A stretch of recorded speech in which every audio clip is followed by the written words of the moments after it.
लुटेरा का हृदय परिवर्तन। जीवन में शिक्षाप्रद कहानियाँ का योगदान एक गुरु के समान होता है। ये हमें मुश्किलों से बचाती है, मुश्किल समय में धैर्य, शौर्य और साहस देती है। शिक्षा बहुत आवश्यक है, पर किताबी ज्ञान जहाँ काम नहीं देती, वहाँ जीवन की सीख काम देती है। समाज में लोक कथाएँ, ऐतिहासिक कथाएँ, नैतिक कथाएँ इसलिए बड़े बुजुर्ग बच्चों को सुनाते थे। अब इसका प्रचलन कम हो गया है। पहले नानी दादी रोज कहानी सुनाती थी। जीवन चलाने के लिए धन आवश्यक है, जो स्कूल कॉलेज की शिक्षा से मिलता है, पर शरीर और दिमाग चलाने के लिए शिक्षाप्रद कहानी मार्ग प्रशस्त करती है। पहले अवसाद नहीं होता था, आज ये बहुत आम हो गया है। इसका कारण है कि शुरुआत से ही आदमी भाग दौड़ में लगा है। जो मानसिक मजबूती चाहिए वो उसके पास नहीं है। समस्या को हल करने के लिए उसके पास कोई अनुभव नहीं है, न ही अपना न ही किसी और का। ऐसे मुश्किल समय में ये कहानियाँ जीवन में उम्मीद देती है। उम्मीद बहुत बड़ी चीज़ होती है। ना उम्मीद होकर मनुष्य टूट जाता है।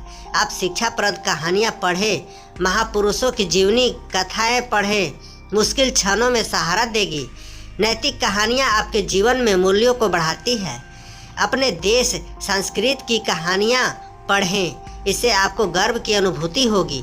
कभी कभी हास्य भी आवश्यक होता है, इसलिए मज़ेदार कहानियाँ पढ़ें। अपने धर्म की कहानियाँ पढ़ें। आप कभी भी दूसरे का हित करने के लिए भी नहीं सोचेंगे।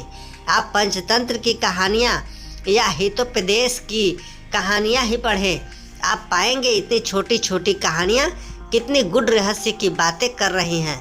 वैसी कोई भी कहानी या साहित्य ना पढ़ें जो आपको गलत मार्ग पर ले जाती हो। इंटरनेट पर अश्लील कहानियों की भरमार है।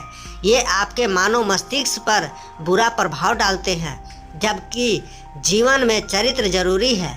आप लाख पैसा कमा लेंगे, अगर आप में चरित्र नहीं तो आप में कुछ भी नहीं है। एक समय की बात है, एक गांव में पास जंगल के ओर लुटेरों का एक झुंड रहता था। उन लुटेरों का सरदार साधु महात्मा के भेष में रहता था। वो लोग व्यापारियों, अमीरों और राहगीरों को लूटा करते थे और उनसे लूटा हुआ धन असहायों में बांट देते थे। अपने आसपास के असहायों का ध्यान रखते थे। उन्हें लगता था कि गांव में इन गरीबों को पूछने वाला कोई नहीं है। उन्हें गांव की ओर से गरीबों के प्रति यह व्यवहार किसी विश्वासघात से कम नहीं प्रतीत होता था, और उनकी बात एक हद तक सही भी थी। जिस जंगल में वो लोग रहते थे, वहाँ तक शहरों की सुविधाएं नहीं पहुँच पाती थी, परंतु इस वजह से उसके मन में व्यापारियों और अमीर लोगों के प्रति नकारात्मक भाव भर गए थे। एक दिन कुछ व्यापारियों का झुंड राज्य की राजधानी में लगे व्यावसायिक बाजार से लौट रहे थे।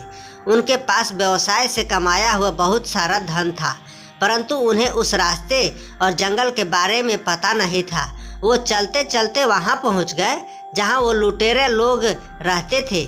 सारे लुटेरों ने धीरे धीरे उन्हें चारों तरफ से घेर लिया और देखते ही देखते सारे व्यापारी लुटेरों के पकड़ के अंदर आ गए। और फिर वो लुटेरा उन सभी व्यापारियों को डराने धमकाने लगे। तभी उन लुटेरों की नज़रों से बचाकर एक व्यापारी अपना धन का थैला लेकर धीरे धीरे भागा और भागकर वो पास के एक झोपड़ी में घुस गया और जोर जोर से सांसें ले रहा था। भागते भागते थक गया था और डरा हुआ भी था। तभी उसने देखा कि उस झोपड़ी के अंदर एक साधु महात्मा माला जप रहा है। उसके हाँफने की आवाज़ सुनकर साधु महात्मा जप से उठा और उस व्यापारी से गुस्से में पूछा कि उसने उसके जाप में विघ्न क्यों डाला, और आखिर तुमने हमारे झोपड़ी में आने की हिम्मत कैसे की। इससे पहले कि साधु महात्मा कुछ और बोल पाता, व्यापारी ने धन से भरा वह थैला उस साधु के संभालने के लिए दे दिया और कहा कि पूरे साल की मेहनत के बाद शहर के मेले से जो धन प्राप्त हुआ है वो आपको दे रहा हूँ। यह मेरे परिवार के भोजन के लिए है। हमें लुटेरों ने घेर लिया है। यदि हम मारे गए तो मेरे परिवार तक यह धन पहुँचवा दीजिएगा, अन्यथा वो लोग भूख से मर जाएंगे। हम चांदनगर के बूढ़े पीपल के पास रहने वाले व्यापारी हैं। अब मैं जाता हूँ। यदि लुटेरों ने मुझे आपके पास देखा तो आपको भी मार देंगे। यह कहकर भागने लगा। साधु महात्मा के मानो होठ सील गए हो। वह कुछ कह न सका। जब व्यापारी के जाने का एहसास हुआ तब वह यही कह पाया कि तुम इसकी चिंता मत करो, मैं तुम्हारे धन की रक्षा करूंगा। व्यापारी के इस विश्वास ने लुटेरों के सरदार को अंदर तक झकझोर दिया था। वह यह सोचने पर मजबूर हो गया कि क्या शहर की सुविधाएं उस जंगल में न पहुंच पाने की वजह से वह जिन लोगों को लूटता था वो गलत था, क्योंकि वो भी तो मेहनत से धन कमाया करते थे और उन्हें शहर से भी ये धन प्राप्त तो नहीं होता था। इन सब बातों ने उन लुटेरों के सरदार को परेशान कर दिया। अभी उसे ऐसा लगता था कि वो सही काम करता है, जबकि आज उसे अपने किए पर पछतावा हो रहा था। तभी उसे व्यापारियों के चीखने की आवाज़ आई। वो भागता हुआ बाहर आया और उसने देखा कि व्यापारियों को बांधकर उन्हें उसके चेले लुटेरों ने मार रहे हैं। तभी वो झोपड़ी के अंदर से छुपकर बाकी लुटेरों को रुकने का आदेश दिया। उनमें से एक लुटेरा ने हिम्मत कर झोपड़ी में आकर आदेश के बारे में पूछा। तब सरदार लुटेरा ने कहा कि इन सभी व्यापारियों को जाने दो और इनका धन वापस कर दो। लुटेरा इस बात पर असहमत नहीं थे। उनके जीने खाने का यह एक स्रोत था। उस लुटेरा ने सरदार से कहा कि यदि यह गलत है तो हम आगे से मेहनत करके खाएंगे, परंतु अभी क्या खाएंगे और गरीब असहाय लोगों को क्या खिलाएंगे।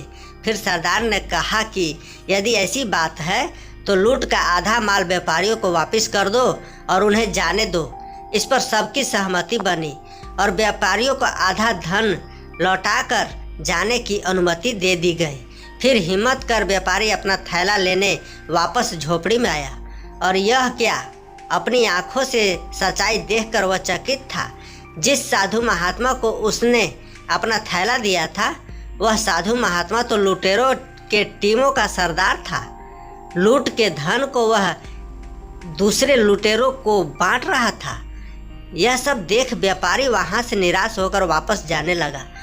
वह घूम घूम कर झोपड़ी की तरफ देख रहे थे और ठगा सा महसूस कर रहे थे, मगर उस साधु महात्मा ने व्यापारियों को जाते देख लिया था और बाहर आकर उसने कहा, सुनो, तुमने जो धन का थैला मुझे दिया था वह ज्यों का त्यों ही है। और साधु महात्मा ने व्यापारी का धन से भरा थैला वापस कर दिया। अपने धन को सलामत देखकर व्यापारी खुशी से गदगद हो गया और साधु महात्मा को दान देने की इच्छा जाहिर की, परंतु साधु महात्मा ने मना कर दिया और हाथ जोड़कर नमस्कार किया और झोपड़ी की ओर चला गया। व्यापारियों की टोलियां भी खुशी खुशी अपने चांदनगर की ओर चल पड़ा। जब सरदार झोपड़ी में वापस लौटा तब वहां बैठे अन्य लुटेरों ने सरदार से पूछा कि हाथ में आए धन को इस प्रकार क्यों जाने दिया। तभी सरदार ने कहा, व्यापारी मुझे प्रभु का भक्त जानकर विश्वास के साथ थैला दे गया था।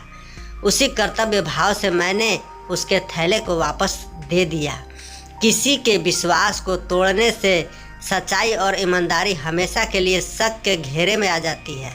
बिल्कुल वैसे ही जैसे शहरों की सुविधाएं यहाँ न पहुँच पाने की वजह से हमारा गांव से विश्वास उठ गया और हम सच्चाई और ईमानदारी के रास्ते से भटक गए। परंतु आज व्यापारी की बात सुनकर एहसास हुआ कि हम शहरों की सुविधा यहाँ तक नहीं पहुँच पाने का दंड सच्चाई और ईमानदारी से धन प्राप्त कर रहे लोगों को उनका धन लूट कर देते हैं और यह गलत है। आज से हम सब मिलकर मेहनत करेंगे और अपने साथ साथ सभी गरीब लोगों को सहायता भी करेंगे। सब सरदार की बात से सहमत हुए और लूटपाट छोड़कर ईमानदारी से धन कमाने की प्रतिज्ञा ली। मित्रों, यह कहानी कैसी लगी आप लोगों को कमेंट बॉक्स में ज़रूर बताइएगा और ऐसे ही कहानी सुनने के लिए बने रहें हमारे इस YouTube चैनल के साथ। यदि चैनल पर नए हैं तो चैनल को सब्सक्राइब करके ऑल पर सेलेक्ट कर लें ताकि हम जब भी कोई वीडियो अपलोड करूं तो उसका नोटिफिकेशन सबसे पहले आपको मिले। पूरा वीडियो देखने के लिए आप सभी को बहुत बहुत धन्यवाद।